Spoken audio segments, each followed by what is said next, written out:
ஓ முருகா, வெற்றிவேல் முருகா. வேலுண்டு வினையில்லை, மயிலுண்டு பயமில்லை.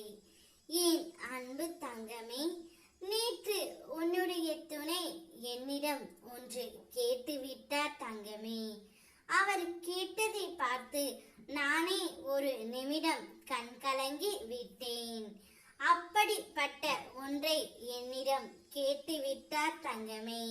அவர் கூறியதை நான் உன்னிடம் கூறுகின்றேன், பொறுமையாகவும் கவனமாகவும் கேள். நேற்று உன் துணை என்னிடம் வந்து, நாங்கள் இப்பொழுது மிகுந்த மனக்கசப்போடு இருக்கின்றோம். உற்றார் உறவினர்கள் சொந்தம் இருந்தும் எங்களுக்காக யாருமே இல்லை. நாங்கள் தான் எங்கள் வாழ்க்கையை நடத்தி வருகின்றோம். இருந்தாலும் கடினமான சூழ்நிலையால் தான் நாங்கள் இருக்கின்றோம் அப்பா. எங்களுடைய வறுமை பிணி எல்லாமே அகற்றி எங்களுக்கான ஒரு நல்ல வாழ்க்கையை கொடுங்கள்.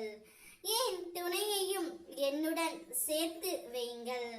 அவள் இல்லாமல் ஒவ்வொரு நொடியும் நான் மிகுந்த துயரத்தோடும் துன்பத்தோடும் இருக்கின்றேன். யார் யாரையோ பேச்சை கேட்டு அவளை நான் மிகவும் கஷ்டப்படுத்தி விட்டேன்.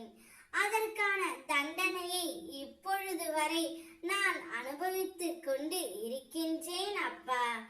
என்னுடைய முகம் எல்லாம் மிகவும் வாடிப்போய் இருக்கின்றது. நான் அவளுடன் சேர்ந்து விட்டால் நான் மிகவும் புது பொலிவுடன் காண்பேன். நான் சொன்னதை அவளிடம் சொல்லி என்னை எப்படியாவது சேர்த்து வையுங்கள் முருகனப்பா என்று என்னிடம் உன் துணை கேட்டார் தங்கமே.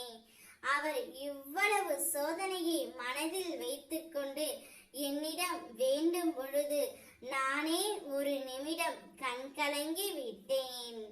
அவருடைய நிலைமை இப்படி மாறும் என்று நானே எதிர்பார்க்கவில்லை. என் பிள்ளைக்கு இப்படி ஒரு கஷ்டமா என்று நானே அழுது விட்டேன் தங்கமே. நிச்சயம் உங்கள் இருவருடைய வாழ்க்கை மாறும். நீயும் அவரும் ஒன்றாக இணைவீர்கள். அந்த இணையும் நேரம் மிகவும் சந்தோஷமான காலமாக நான் மாற்றி தருகின்றேன் தங்கமே. என் பிள்ளையின் கண்ணீரை துடைக்கவே என் கரங்கள் எப்பொழுதும் இருக்கும். நீங்கள் இருவரும் ஒன்றாக சேர்வீர்கள் தங்கமே.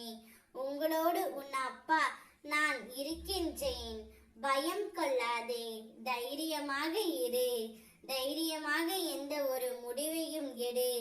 இறுதியில் உனக்கு வெற்றியை நான் தருகின்றேன். ஓம் முருகா, வெற்றிவேல் முருகா.